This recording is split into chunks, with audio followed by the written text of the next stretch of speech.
एक तरफ भारत ने अपनी मिसाइल ताकत का ट्रेलर लॉन्च किया तो वहीं दूसरी तरफ भारत के आसमानी बेड़े में स्वदेशी फाइटर जेट की खरीद को मिली मंजूरी ने मुनीर की चिंताएं बढ़ा दी हैं। जिस दिन से सीज फायर हुआ है उस दिन से लेकर आज तक भारत पूरी दुनिया से मुसलसल असला खरीद रहा है।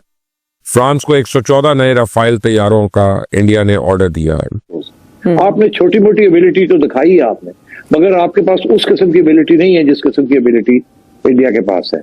इंडियन एयरफोर्स ने फ्रांस से 114 राफेल फाइटर जेट्स लेने के लिए direct government to government deal की बात छेड़ दी है। नाज़रीन इकराम, भारतीय जंगी तैयारे जो हैं वो पाकिस्तानी बॉर्डर के करीब जंगी मशक़ें एक मरतबा फिर करने जा रहे हैं। आपने जो देखा कि आपकी कमजोरी क्या है जी। आपके पास इस वक्त कोई S-400 टाइप का मिसाइल डिफेंस सिस्टम नहीं है, कोई आयरन डोम नहीं है, कोई कुछ नहीं है जिसके जरिए आप अपने आप को प्रोटेक्ट कर सकें। यानी LOC भी और पाकिस्तान का जो और भारत का इंटरनेशनल बॉर्डर है, पंजाब का बॉर्डर है, उसके ऊपर भी भारतीय एयरफोर्स की जंगी मशकों का होना ये एक क्लियर इंडिकेशन है कि India is up to some. उनकी इकोनॉमी हमसे बहुत बड़ी है जिसकी वजह से वो जाके रफाल खरीद लेते हैं। आपकी औकात नहीं है, आपकी जेब में घर में नहीं है दाने, अम्मा चली भुनाने हमारी वाली बात आ जाती है। वो ना एक बार फिर कहा जा रहा है कि जी ऑपरेशन सिंदूर 2 किया जाएगा। उसके बाद भारत की तरफ से ये भी कहा गया है कि एक सेशन उनका चल रहा है जो 16 आवर्स चलेगा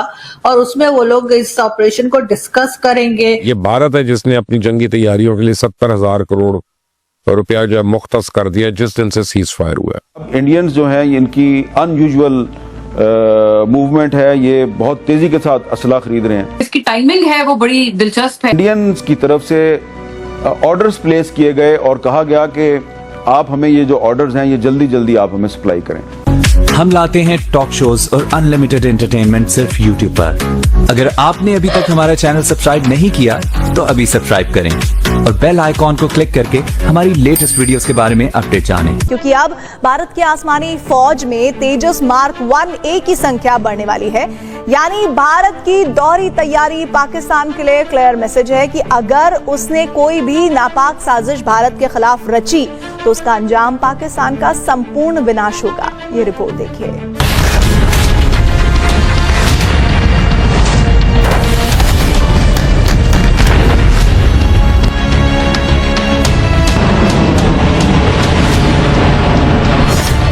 ऑपरेशन सिंदूर में भारतीय सेना की ताकत का लोहा पूरी दुनिया मान चुकी। पूरी दुनिया ने देखा कि पाकिस्तान को उसके दुस्साहस का जवाब किस तरह दिया गया। पाकिस्तान के एयरबेस से लेकर उसके आतंकी लॉन्चिंग पैड पर भारतीय मिसाइल कैसे काल बनकर टूटे।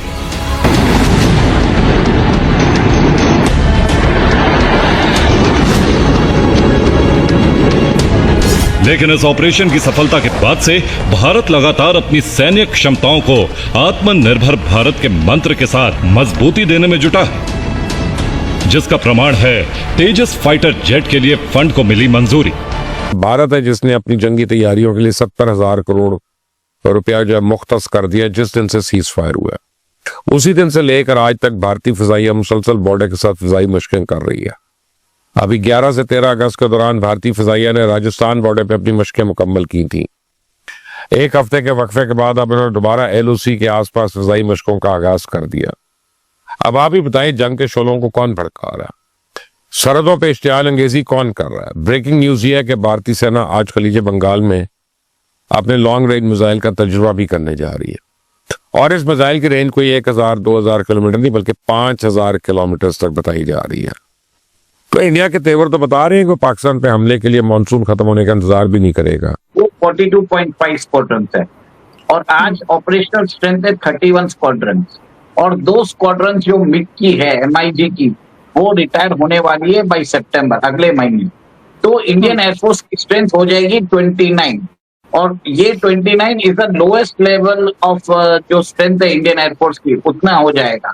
इसके बाद आपको ये भी बता देता हूँ कि मिराज भी सर्विस से बाहर जाने वाला है, जैगवार भी जाने वाला है, मिग 29 भी जाने वाला है। तो कहीं ना कहीं एयरफोर्स के अंदर एक तरह से अर्जेंसी है कि वो 114 एयरक्राफ्ट है जो मल्टी रोल फाइटर एयरक्राफ्ट है उसको एक तरह से direct government to government deal में प्रोक्योर करे। मतलब it will not be a deal between Indian government and Dassault aviation जो रफाल बनाती है। It will be a deal between Indian government and French government तो जो इसमें क्या होता है गवर्नमेंट टू गवर्नमेंट डील में कि जो कंपनी होती है डसाल्ट एविएशन, जो चार्ज वो फ्रेंच गवर्नमेंट को करती है सेम चार्ज वो इंडियन गवर्नमेंट को करेगी। और एक और एक चीज होता है कि इंडियन गवर्नमेंट और फ्रेंच गवर्नमेंट के बीच में अगर ये डील होती है तो ये सॉवरेन गारंटी हो जाती है, मतलब इसमें कोई आनाकानी नहीं होती है। जैसे जी की डील है ना, हमने डायरेक्ट जी से किया था, तो उससे क्या किया, जी ने हमको 2 साल लटका दिया। इसमें क्या टाइम बाउंड रहता है, सारे क्लॉज रहते हैं, बहुत सारे इंट्रिकेसीज हो रहे हैं। और ऑलरेडी हमने 36 एयरक्राफ्ट रफाल के 2016-17 में हमने एक्वायर कर लिए। अभी एडिशनल हमने 26 एयरक्राफ्ट मराइन के लिए भी हमने हमारे जो एयरक्राफ्ट कैरियर है IAC विक्रांत है उसके लिए भी लिया है 26 एयरक्राफ्ट 64,000 करोड़ में। इंडियन गवर्नमेंट ने डिसाइड किया है कि 114 मल्टी रोल कॉम्बैट एयरक्राफ्ट है, उसको डायरेक्टली एक तरह से गवर्नमेंट टू गवर्नमेंट डील लेने की बात है। बट IAF ने बोला है कि आप 114 पूरा का पूरा डसॉल्ट ही ले लीजिए। बट मेरा ये मानना है कि इंडियन गवर्नमेंट ये नहीं करेगी, क्योंकि आपको ये भी मालूम है कि भारत ने एक तरह से उसका जो डिफेंस कोऑपरेशन है फ्रांस के साथ तो है ही, पर हमारा डिफेंस कोऑपरेशन रशिया के साथ भी है। और इसमें मुझे लगता है कि शायद आधा हो सकता है कि हम आधा जो इस 114 मल्टी रोल कॉम्बैट एयरक्राफ्ट है इसमें हम एक समझ लीजिए 57 जेट्स हम रफाल के ले लेंगे और 57 हम सुखोई 57E ले सकते हैं। This is a real possibility, ये मेरा राय है। और अभी रिसेंटली इस वक्त के जो हमारे डिफेंस मिनिस्टर हैं ख्वाजा आसिफ साहब, वो भी यही इंटरव्यू देकर आए कि हम 30 साल मिलिटेंट्स को पालते रहे। तो कहीं ना कहीं जाकर भारत एक जगह पे सही, अगर आप हाफिज सईद या एक मसूद अजहर वगैरह को उधर जो के डेजिग्नेटेड टेररिस्ट माने जाते हैं UN की तरफ से, तो उन्हें देखकर क्यों मामला हम हल नहीं कर लेते? अच्छा, ये आरजू आपकी बात जाहिर है एक बड़ा लेजिटिमेट सवाल है और होना भी चाहिए, और आप सही कह रही हैं। अभी बिलावल ने भी, उन्होंने भी एक जगह पे ये वाली बात की है। बिलावल साहब का मतलब उनकी जो बात है मुझे समझ नहीं आता, वो थोड़े से ज्यादा ना, मैंने उनको हमेशा उनके बारे में नोट किया है कि वो इंडियन मीडिया को या पाकिस्तानी मीडिया को इतना फेस नहीं करना चाहते, लेकिन वो इंडियन मीडिया पे बहुत भागे जाते हैं बिलावल साहब। मुझे खैर reasons better known to him, लेकिन ये तो एक साइड नोट है। सवाल आपका वैलिड है। जो ख्वाजा आसिफ ने भी अभी डिफेंस मिनिस्टर ने बात की है, वो बात बेसिकली कर रहे थे अफगानिस्तान के कॉन्टेक्स्ट में, आपको याद होगा वो याल्दा हकीम वाले इंटरव्यू में। और वो भी कई लोगों ने उस बात के ऊपर कहा कि देखिए वो एक गलत पॉलिसी है, लेकिन आजकल अब आप उस पॉलिसी की आजकल कितनी एग्जिस्टेंस है या नहीं है। और ख्वाजा आसिफ साहब का ये नहीं, मैं कई सारे ऐसे बयान मैंने देखे हैं कि जो अपने एक तरह से ना एम्बैरेसिंग सी चीजें कभी वो कह जाते हैं। मुझे नहीं पता उनकी एज का फैक्टर है या क्या वजह है।